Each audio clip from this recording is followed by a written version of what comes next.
Right guys, welcome back to the YouTubes. So a lot's changed since I've done my last video. I've quit PT as of this week, so that's absolutely massive. I've hired a coach, we've had our daughter, and I've also changed who I work with in terms of clients. So a lot's changed. I'm going to cover that now. I've just had my pre-workout meal. We're going to take Brucey out. Then we're going to head to Maloney's gym in Huddersfield, hit an upper body session, do a current physique update post-workout. If you want to see what my physique's looking like in the morning flat, you can have a look at my Instagram. I put all my food and stuff on there as well. And then we're going to finish up by talking a little bit about my coaching as well, what I offer, what I do and who I work with a bit more. I've quit PT. So I've actually been meaning to quit PT for some time now. Like, the goal and the dream was always to do online coaching. The reason being, I can help more people and I can offer a better value of service. So I can actually do that better and help more people. I've done online coaching the entire time I've done PT. I've been PTing since 2018. So I've done 5 years of PT and I've online coached along the way. In fact, to be fair, I've been doing like diet plans and training plans probably for like the last 10 years. I've always, I've trained for like 15 years. That might not look like I've always been into the gym. I've done my undergrad degree in strength conditioning, master's degree in strength conditioning, so I've had a massive background in training and physique development and stuff like that. Yeah, so that was always the goal. This December, our daughter Florence was born, and I thought, you know what, I've got a load of questions in my head. I was working with loads of different types of people, men, women, powerlifters. I had like a budget service I was doing all sorts of different things, and I was doing personal training. And there's a guy called Ben Hawksworth who's helped me out for the last 5 months with his team of like consultancy people. And they basically help people do what I do, like level up the business and just basically help them out based on their needs. And first thing he said to me was, right mate, you need to decide who you're working with. So we had a look at who I actually got the best results with, and that was blokes in the 20s and 30s. And then secondly, it was like, what do you want to do? And I'm like, online coaching. So like, right, okay, we need to get you out of PT. So that was the goal. So now we've bridged the gap financially. I didn't make any crazy jumps because obviously got to provide for the fam. And here we are today. So we're in a position where we can do it. I'm feeling blessed, feeling super grateful and buzzing to be able to quit PT, even though I love PT. I'm feeling blessed to be able to do what I'm doing now. Another reason why online coaching is great is simply for the freedom of options and time. So although now I'm probably busier than ever, with my day being super structured, if I really want to, I can be anywhere in the world and do this job, which is an absolute blessing as well. So yeah, that is the business side of things. I'm looking to grow that more and more now. I'm currently working with 37 online clients as of this morning, but obviously with me not doing PT anymore, my ability to work with more and more clients and still deliver a really, really high level of service, that has come up more than ever now. So if you are interested in coaching, hit me up, send me a message or hit the link in the bio. So that's business side of things. Coaching, as in someone coaching me, I am now working with Mr. Christian Chapman. So not only for the reason that he's got an awesome first name, but also because he's actually very good at what he does, but then, well, obviously it's like a prerequisite, you have to be good at what you do. But his personality is shit. I feel like I can relate to the guy. He's a bit goofy, he's quite funny. I like to think I am a little bit as well. And basically I just fucking thought, you know, this guy's sick. I was watching his podcasts, listening to his podcasts, watching his YouTube videos and shit, and I thought, yeah, I could work with this guy. So I've hired him, been with him now for just under 4 weeks. And the goal for my training, my physique, is to grow in 2023 as much as possible. So build as much muscle as I can, whilst not turning into a fat pig. And that is the goal. So we're working on that. Food's up, we're on 5 meals at the minute. Cardio is just twice a week, 30 minutes. And steps are at 10,000. I'm going to do another video where we go through a full day of eating, but we've just had a pre-workout meal, so cream of rice, some frozen blueberries and some dark chocolate. We're going to take dog out, and then we're going to go smash the back doors off an upper body session. Stay tuned. So regardless of whether you're in a gaining phase or a fat loss phase, make sure you're still getting some output in, whether that be steps or cardio. Steps is probably your best bet as it's less fatiguing. When you're gaining, it's going to help with appetite. And it's also going to help with digestion, which are massive when you are trying to pack on some muscle. Isn't that right, Bruce? I said to Penny, my other half, I was going to stop wearing the Crocs as much because I need to start looking a bit more professional. But I can't help it, they're too good. Right, intra-workout. So, 1.5 litres of water. Mind the disgusting looking bottle. Literally, it's just because this hydration formula doesn't mix that well, but it is good, I promise you. So yeah, that's just dregs from this morning. Right, so Hydromax is what I bang in. I also have this in the morning as well on training days. Basically, it's just electrolytes, but it's like a potassium heavy electrolyte formula. It's not really that much sodium in it. The reason being, it's designed for like bodybuilders and physique athletes, and the idea is if you are a bodybuilder or a physique athlete or someone already trying to develop your physique, you should be getting in plenty of sodium in your diet anyway, so it's not super high in sodium. But with that being said, I will add sodium to it via pink salt. I do 2 grams of this in my intro as well. Sodium is a nutrient transporter. That's 8 grams. Sodium is a nutrient transporter. It basically helps transport carbohydrates and fluid to your muscle cell, which then helps with pumps and performance. So them two together basically start you perform better. Creatine monohydrate, so we're banging about 8 grams of this. I do eyeball it there, I must admit. So it could be anywhere from 5 to 10.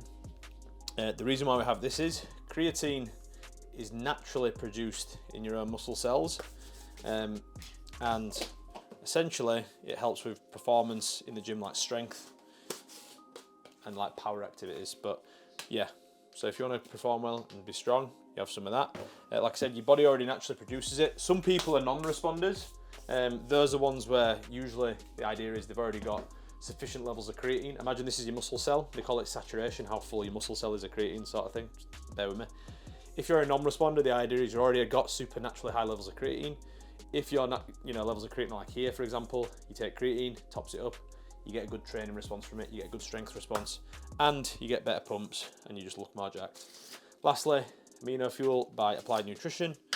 It's just an essential amino acid formula, which is basically, it's essentially just like what protein is, but it just digests a lot easier, so you can have it whilst you're training. If you try to have a protein shake whilst you're training, you probably wouldn't digest it very well, and you'd probably feel bloated and uncomfortable. So that's why you have that.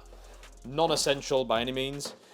If you're on a budget, the things that I'd say out of here that I'd say definitely get, or definitely have on a budget, is get some pink salt, have that in your meals and in your drink at the gym. If you don't like the taste of it being a bit salty, add some cordial. It's not bad at all, guys, and that's what I do for performance.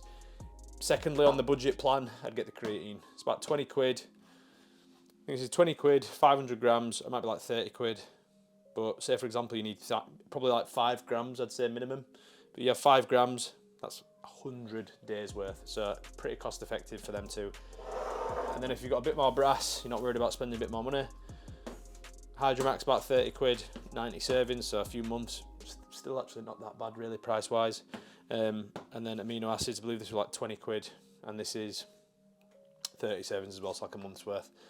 Definitely these are less essential, especially this one, if you're getting your protein intake for the day. But yeah, that's what I have.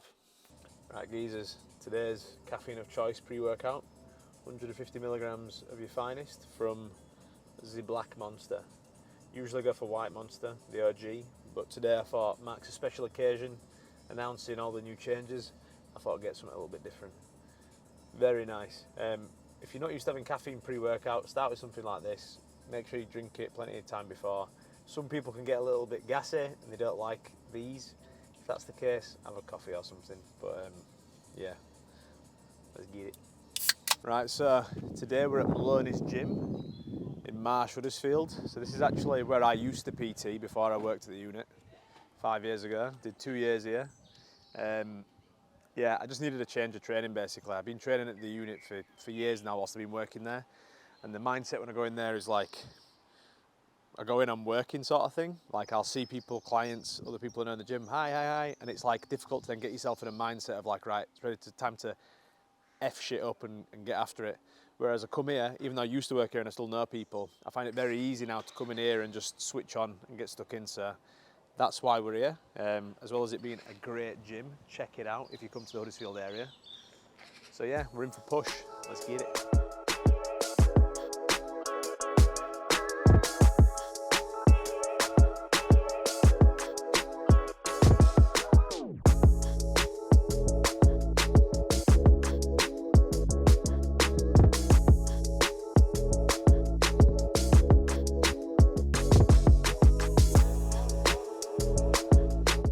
Right, so today is upper body session.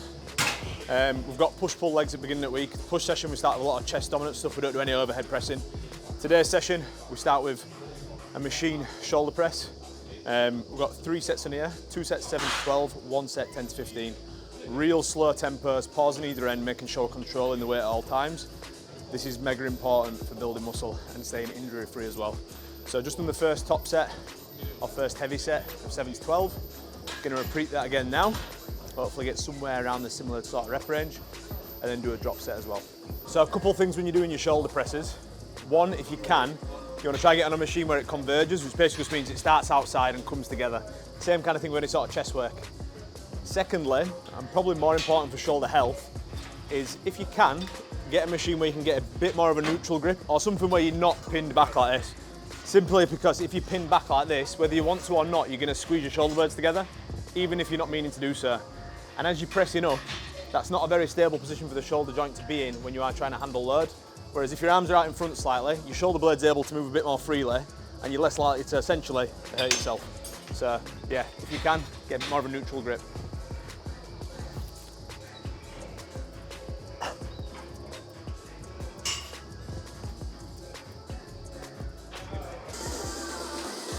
Right, time to fucking get it.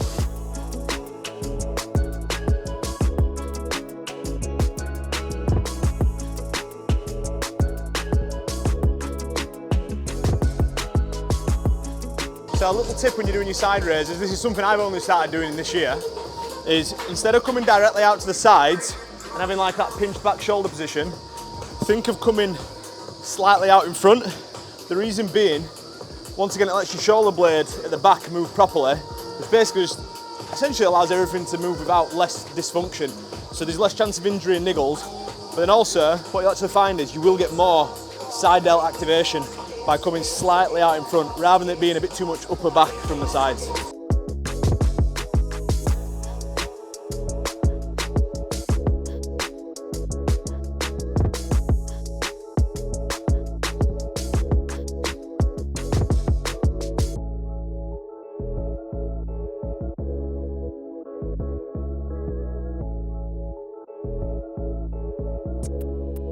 Right, so when you're doing your pec flies, any sort of pec fly, instead of thinking of just bringing the handles together, think of bringing your biceps together in the middle.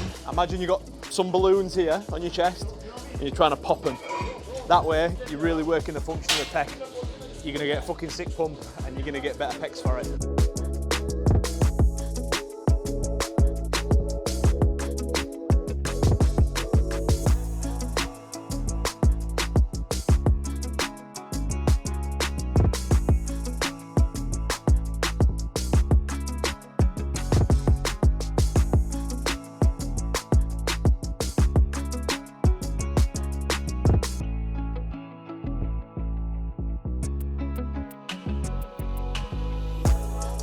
Yeah, so something about lat training in general. You want to think of driving your elbow down, but also in. Basically, the insertion of your lats, you know, the origin, sorry, is under the armpit here. Insertion is down here towards the center of the spine. So if you're thinking of coming down and in, you're really going to get that lat short, you're going to get better connection and work it better.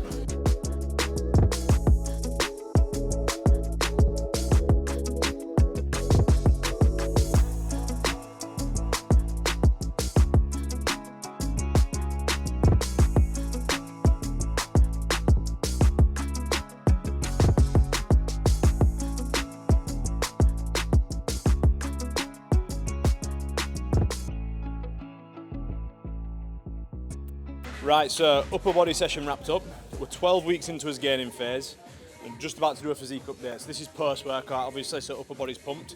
It's important with your physique shots and your updates of your own physique when you're monitoring your own progress, is that you occasionally do the ones after your sessions, you know, when you're full of carbs, things like that. But then also make sure you're doing them fasted in the morning as well. So I'll do mine fasted every Friday for my coach. Then also after some sessions, I'll do them as well, see where the physique's at, and then you've got kind of like, you can see where it is pumped and then also where it is flat as well. So it is quite useful. Plus, it's fun to see the progress. This is what we're here for, innit?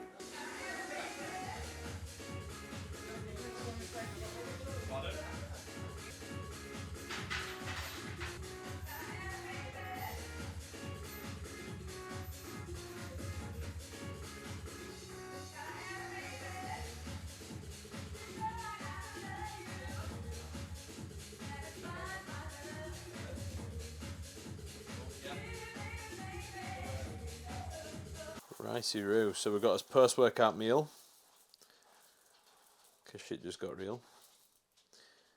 155 grams of rice cereal. We've got the Poverty Rice Krispies from Aldi. Absolutely awesome. We've got 100 grams of banana. We've got 2 grams of pink salt. And we've got 40 grams of protein from whey.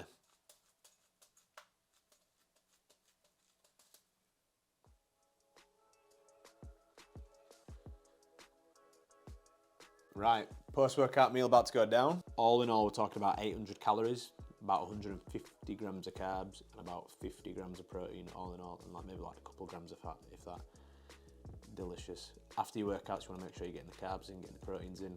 Doesn't have to be directly after, you know, an hour or so after, once you've settled down and you're in what's called rest and digest state, rather than being amped up. So I had a guy this morning, one of my clients, man like Inash, checking in with some post-workout pics. And Inash has been working with me just short of 3 years. 2020 he started with me.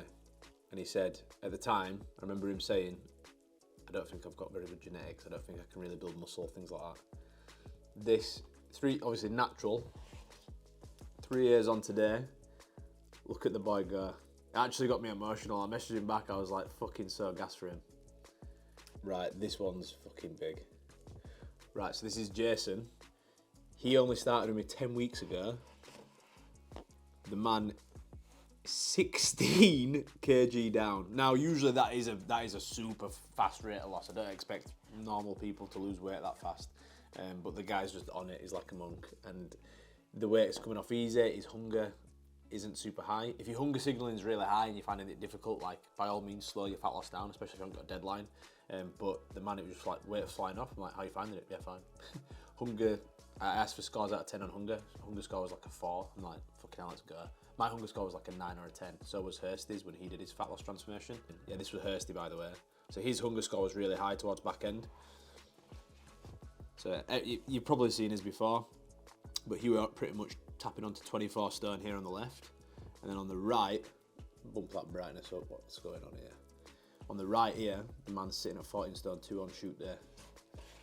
And now we're getting that man, well, he's just been on his cruise and wedding and stuff, so we're doing a little bit of a mini cup, then we're gonna get him jacked. Show you one more, man like Sergey. This is about a year, natural transformation. Obviously it's post-workout on the right, but you can see the man's body composition has completely changed. Busy ass job. Loved a drink, loves a social life, rated a whiskey. Not exactly a session or anything, but he loved the social life, and you know, still managed to make it work. But yeah, it's all about, guys, it's like, if you get a plan, basically it's like, right, you need to get something that's going to get you results, but then on the other side you've got to think, right, what's going to work for me? You merge that shit together and you push forwards and you have some kind of accountability, you're going to smack it. It's as simple as that. But yeah, if you've got any questions about coaching, or even just like about your own journey, and if you've got any questions about your diet, your training, anything like that, message me on Instagram, I'll reply for free, I'll help you regardless. So yeah, bear that in mind. But yeah, that's a wrap up. First YouTube video as a full-time online coach. Absolutely gassed, don't feel real. But yeah, if you want to see anything else, drop me a message, put it in the comments below, and share, like, subscribe if you like it, as I'd really appreciate that. I can't speak. Right, big love, peace, see you later.